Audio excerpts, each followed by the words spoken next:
हैं कि हम आके आपकी चोरी करेंगे। समझ लीजिए कि क्या हो रहा है देश में। आज तो उन्होंने इससे भी बड़ी बात कह दी।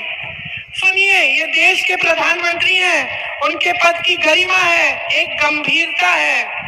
उस पद पे ऐसे ऐसे महापुरुष बैठे हैं जो शहीद हुए देश के लिए, जो आपके सामने आकर इधर उधर की उल्टी सीधी बातें नहीं करते थे।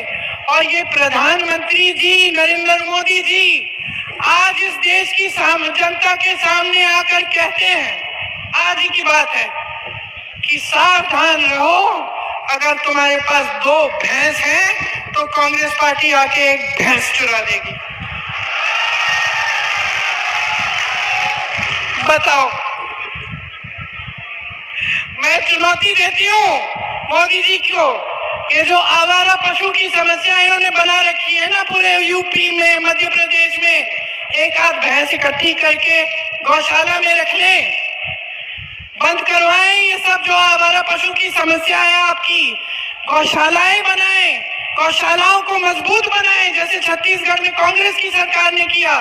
मालूम है आपको, कांग्रेस की सरकार ने छत्तीसगढ़ में ऐसी गौशालाएं बनाई जिसमें से महिलाओं को आमदनी मिल रही थी, गोबर खरीद रही थी सरकार, ताकि उन जानवरों की भी देखभाल अच्छी तरह से हो और आपको भी समस्या ना हो। बात यह है कि जब नीयत ठीक होती है तो नीति भी ठीक होती है, जब नीयत गलत होती है तो नीतियां भी गलत होती हैं।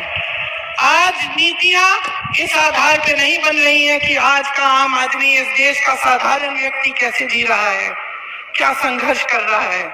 आज सरकार की नीतियां बड़े बड़े खरबपतियों के लिए बन रही हैं। अब मैंने खूब लंबी बातें कर ली, आपने बहुत ध्यान से मेरी बातें सुनी, मैं देख रही हूं। मैं आपसे सिर्फ ये कहने आई थी कि जागरूक बनो, गहराई से इन बातों को समझो। जो बेवकूफ बनाने की कोशिश कर रहा है उसको पहचानो। जिसने सालों के लिए, दशकों के लिए, पीढ़ियों के लिए आपके लिए काम किया, जो कन्याकुमारी से लेकर कश्मीर तक पैदल चलता है ये कहने के लिए कि ये देश एक है, जनता को बताने के लिए कि हम सब एक परिवार है, हम सब भाई बहन हैं, उसको पहचानो और अपनी सच्चाई, अपनी असलियत को पहचान के ये जो कीमती वोट है जो संविधान ने आपको दिया है, इसको आप एकदम विवेक से इस्तेमाल करो। और मैं ये नहीं कह रही हूं कि किसी नेता के लिए अपना वोट दो, मैं ये नहीं कह रही हूं कि मेरे लिए अपना वोट दो, कि कांग्रेस पार्टी को ही जाना चाहिए। मैं कह रही हूं अपने विवेक का इस्तेमाल करो, पहचानो असलियत को। और ये जो वोट है ना, ये अपने अधिकारों को मजबूत करने के लिए, अपने पैरों पे खड़े होने के लिए, अपने भविष्य को मजबूत बनाने के लिए, इस देश के भविष्य को बुलंद बनाने के लिए डालो, इस देश के संविधान को बचाने के लिए डालो, इस देश के अधिकार, आपके आरक्षण को बचाने के लिए डालो। ये आपका वोट बहुत कीमती है, इसको हल्के में मत लेना, इसको हल्के में मत लेना। कुछ भी करिए, लेकिन पोलिंग के दिन जब आप पोलिंग पे जाएंगे 2 मिनट के लिए, या 2 मिनट नहीं 2 सेकंड के लिए जरा चुपचाप आप खड़े होकर सोचिए कि मेरा वोट किसको जा रहा है। मेरे वोट से क्या मेरे गांव में विकास आएगा? मेरे वोट से क्या मेरे बच्चों को रोजगार मिलेगा? मेरे वोट से क्या ऐसी स्कीमें आएंगी जिससे मेरा फायदा होगा? कांग्रेस की बहुत सारी स्कीमें हैं। मैंने आपको कहा कि 30 लाख जो रोजगार है उनको भरने की स्कीम है, बहनों को 1 लाख रुपए सालाना देने की स्कीम है, लेकिन ऐसी बहुत सारी स्कीम है और हम इसको गारंटी बोल रहे हैं। गारंटी इसलिए बोल रहे हैं क्योंकि हमने करके दिखाया है। बहनों और भाइयों, कर्नाटका में आज महिलाओं को मिल रहे हैं हर महीने पैसे, बस यात्रा मुफ्त में कर रही हैं महिलाएं।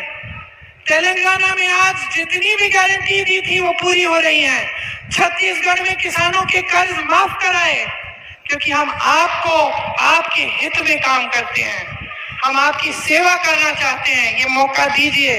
मैं जानती हूं कि जब आप अपनी समझदारी से जागरूक होकर पूरे विवेक से अपना वोट डालेंगे तो एक ही उम्मीदवार जीतेगा यहाँ, ये लोग। नीतू शिकरवार, बताओ। मैं जानती हूं, क्योंकि बहुत हो गया है बहनों और भाइयों, बहुत देख लिया है आपने, बहुत सुन लिया है। अब सच्चाई पे उतरो, इस देश को बचाओ और अपने भविष्य को बचाओ। जय हिंद। जोर से मेरे साथ बोलो एक बार, जय हिंद, जय हिंद, जय हिंद।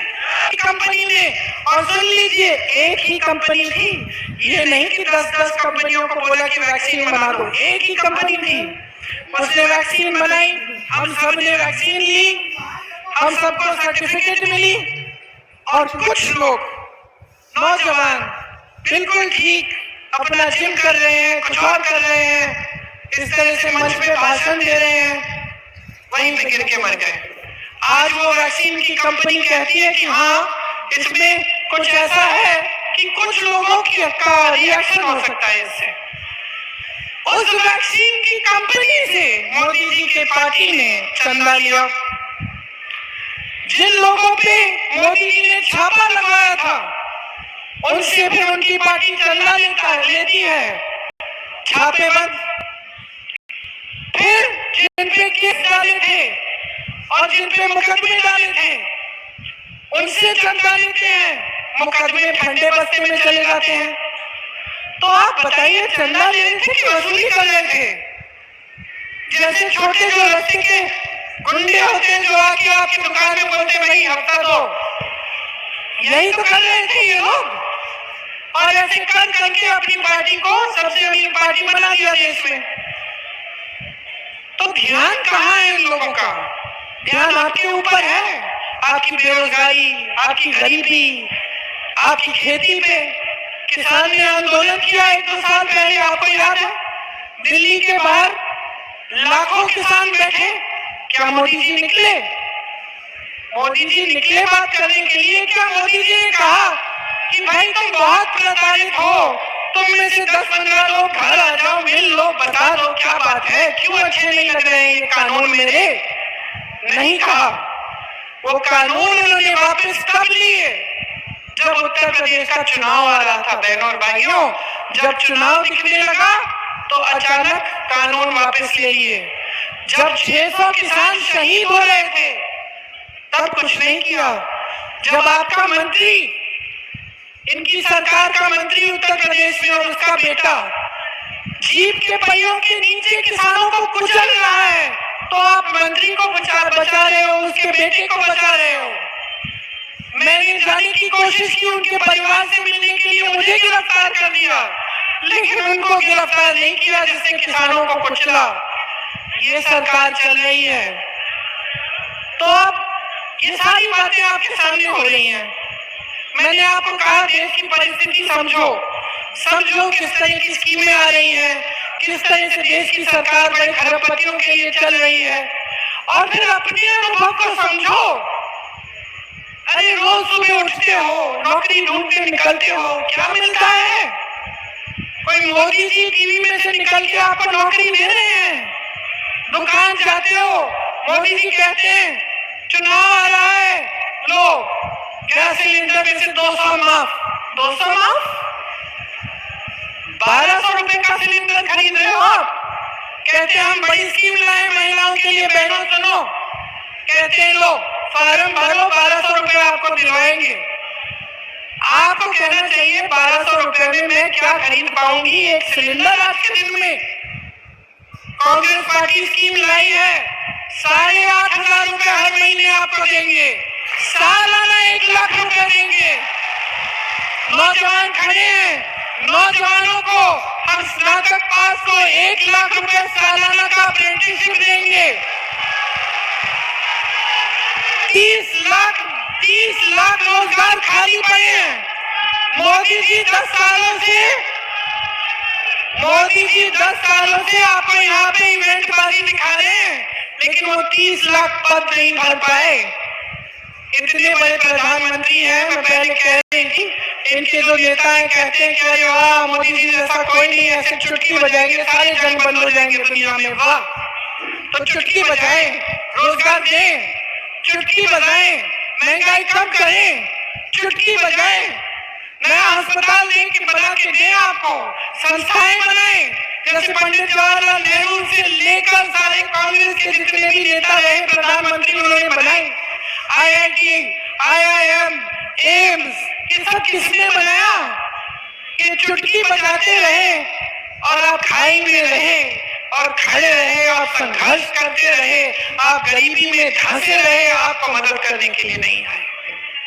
ये बात समझ लीजिए भाई और बहनों, आपके दिलों में इस देश के लिए कुछ प्रेम होगा कि आप अपने बच्चों को सरहद पे भेजते हैं। एक भावना होगी देशभक्ति की, नौटंकी की नहीं जो आपके सामने ये लोग दिखाते हैं, नौटंकी की नहीं, असली देशभक्ति की भावना। मैं ज्यादा इन चीजों के बारे में बात नहीं करती, लेकिन मैं आपको बता सकती हूं कि 19 साल की उम्र में जब मैं अपने शहीद पिताजी के टुकड़े घर लाई तो मैं नाराज थी इस देश से, मैं नाराज थी। मेरे दिल में ये भावना थी, मैंने अपने पिता को भेजा, तुम्हारा काम था सुरक्षित रखना, मैंने अपने पिता को हिफाजत से तुम्हारे पास भेजा और तुमने ये टुकड़े लौटा दिए मुझे, और वो टुकड़े इस झंडे में लपेटे हुए थे, देश के झंडे में। मैं नाराज थी। मैं समझती हूँ शहादत की का क्या मतलब है। जैसे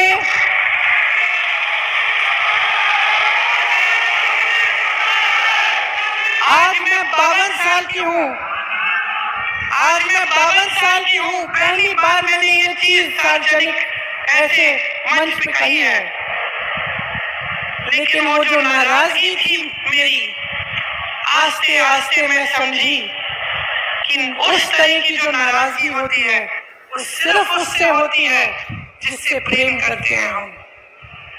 मेरे देश के लिए मेरे दिल में कितना प्रेम है, मैं कैसे समझाऊं। जब मोदी जी मंच पे खड़े होकर मेरे पिता को देशद्रोही बोलते हैं, जब मोदी जी कहते हैं कि मेरे पिताजी ने कोई कानून बदल दिया अपनी मां से विरासत लेने के लिए, तो मेरे दिल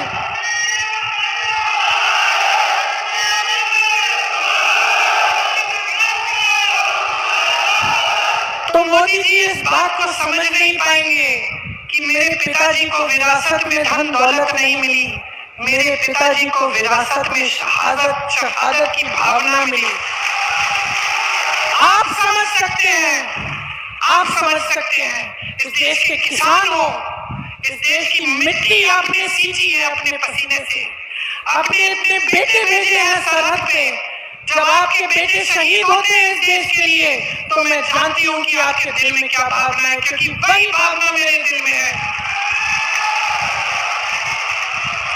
जो पुलवामा के शहीद हैं, जब वो हुआ, पुलवामा का हुआ, उनमें से कुछ परिवार यूपी के थे, उस समय मैं यूपी में थी, मैं गई उनके घर, और ज्यादातर परिवारों में पता है क्या बताया उन्होंने मुझे, जो बच्चे बचे थे उन्होंने कहा दीदी हमको भी सेना में भर्ती होना है। एक लड़की थी, उसका भाई एयरफोर्स में था, उसने कहा दीदी मैं पायलट बनूंगी, मैं एयरफोर्स में भर्ती होंगी। यही है शहादत की भावना। ये भावना मोदी जी नहीं समझ सकते। जो मोदी जी इंदिरा गांधी जैसी एक शहीद के बारे में उल्टी सीधी बातें करते हैं, जो मोदी जी इस भावना को देख के सिर्फ परिवारवाद देखते हैं, लेकिन देशभक्ति नहीं देखते, देश की सेवा नहीं देखते, वो इस भावना को नहीं समझ सकते। मैं आपको ये कहने आई हूं, मैं आपको ये कहने आई हूं कि हमें देशद्रोही कहें, हमें घर से निकाल दें, मेरे भाई को संसद से निकाल दिया, हम पे केस डाले, मेरे भाई पे इतने केस डाल दिए कि कभी इधर कभी उधर, कभी गुजरात में कभी बिहार में, हो जाता है कचहरी जाएगा, कुछ भी कर ले, मार डाले, लेकिन ये भावना हमारे दिल से कोई नहीं निकाल सकता। और क्योंकि हमारे दिल में ये भावना है, इसीलिए आज आपके सामने खड़े होकर मैं आपसे एक आग्रह करने आई हूँ। मैं आपसे वोट मांगने नहीं आई हूँ, मैं आपसे आग्रह करने आई हूँ कि देश की जनता हो, देश की जनता हो, सर्वोपरि हो, जागरूक हो जाओ। जो टीवी पे दिख रहा है, जो रोज रोज सिखाया जा रहा है, जो रोज रोज दिखाया जा रहा है, जो प्रचार किया जा रहा है, जो बड़ी बड़ी होर्डिंग्स लग रही हैं, वो सच्चाई नहीं है। तुम्हारा जीवन सच्चाई है। तुम जो लाल शर्ट पहन के वहां बैठे हो, तुम्हारा जीवन सच्चाई है। जो तुम पीली शर्ट पहन के वहां बैठे हो, मेरी बहन जो नीली साड़ी पहनी है, तुम्हारा जीवन सच्चाई है। सच्चाई वो है जो तुम जी रहे हो। सच्चाई महंगाई है, सच्चाई बेरोजगारी है, सच्चाई एक सरकार है जिसके हित में इस देश का गरीब नहीं रहा। इस सच्चाई को पहचानो। ये देश किस दिशा में जा रहा है। इस देश के नेता कितने निकम्मे बन गए हैं कि जब आपके सामने आते हैं 10 सालों के राज के बाद आपको एक चीज नहीं गिनाते जो इन्होंने आपके लिए की। आपको सिर्फ धर्म की बात बताते हैं, वो बात जिससे आपके जज्बात उभरे, जिससे आपको लगे कि मेरे धर्म पे कुछ आंच आने वाली है, जिससे आपको लगे कि कोई मेरे धर्म के साथ खिलवाड़ कर रहा है। क्यों करते हैं? क्योंकि उसके जरिए आपका वोट लेते हैं और सत्ता में रहते हैं। पहचानिए इनको, इनकी सच्चाई को पहचानिए। हम सब धार्मिक हैं। इस देश में कोई ऐसा नहीं है जो धार्मिक नहीं है। इंदिरा जी ने मुझे सिखाया पूजा करना। पूजा का कमरा था उनके कमरे के पास, रोज सुबह बैठती थी। इंदिरा जी ने सिखाया। राजीव जी के साथ में मंदिर जाती थी। मेरी माँ जो यहाँ आई विदेश से, यहाँ की परंपराएं सीखी, उन्होंने मुझे सिखाया धर्म क्या होता है, हिंदू धर्म क्या है। हिंदू धर्म सत्य है। ये देश, इस देश का आधार सत्यमेव जयते है। हम जान देते हैं, हम सरहद पे जाते हैं तो सत्यमेव जयते नाम मुंह में लेकर हम ये लफ्ज मुंह में लेकर जाते हैं, दिल में लेकर जाते हैं। और ये लोग आपके साथ खिलवाड़ कर रहे हैं। जब जब चुनाव आता है इनकी बातें सुनिए। कभी कहते हैं कि कांग्रेस पार्टी आपका मंगलसूत्र चुराने वाली है, कभी कहते हैं कि एक्सीडेंट लेकर मोदी जी कह रहे हैं, देश के प्रधानमंत्री। मुझे तो यकीन ही नहीं हुआ, मैंने टीवी यूं घुमाया कि हो सकता है कुछ गलती है। आपको कहते हैं कि एक्सरे मशीन लेके कांग्रेस पार्टी आपके घरों में घुस के आपके मंगलसूत्र, आपका सोना, आपकी संपत्ति ले जाएंगे। ऐसी फिजूल की बात आपने सुनी है? 55 सालों के लिए कांग्रेस पार्टी की सरकार चली इस देश में। कभी किसी ने आपके मंगलसूत्र चोरी किए? कभी किसी ने आपके घर में घुस के आपका सोना चोरी किया? इंदिरा जी ने अपना सोना दिया देश के लिए जब जंग थी। मेरी माँ का मंगलसूत्र इस देश को कुर्बान है। कोई कांग्रेस पार्टी आपका कुछ छीनने वाली नहीं है। इंदिरा जी ने पट्टे दिलवाए गरीबों को। इन्होंने ये सिलसिला बंद किया पट्टे दिलवाने का। जमीन छीन के बड़े बड़े खरबपतियों को दी। अभी मैं छत्तीसगढ़ के कोरबा से आई हूँ, वहाँ कोयले का खदान था, जमीन थी गरीबों की, जमीन भी ली, खदान भी लिया, दे दिया खरबपति मित्रों को। आज रोजगार नहीं मिल रहा है वहाँ के लोगों को। और ये कहते हैं कि हम आके आपकी चोरी करेंगे। समझ लीजिए कि क्या हो रहा है देश में। आज उन्होंने इससे भी बड़ी बात कह दी। सुनिए, ये देश के प्रधानमंत्री हैं, उनके पद की गरिमा है, एक गंभीरता है। उस पद पे ऐसे ऐसे महापुरुष बैठे हैं जो शहीद हुए देश के लिए, जो आपके सामने आकर इधर उधर की उल्टी सीधी बातें नहीं करते थे। और ये प्रधानमंत्री जी नरेंद्र मोदी जी आज इस देश की जनता के सामने आकर कहते हैं, आज की बात है कि सावधान रहो, अगर तुम्हारे पास 2 भैंस हैं तो कांग्रेस पार्टी आके एक भैंस चुरा देगी। बताओ। मैं चुनौती देती हूँ मोदी जी को, ये जो आवारा पशु की समस्या इन्होंने बना रखी है ना पूरे यूपी में, मध्य प्रदेश में, एक आध भैंस इकट्ठी करके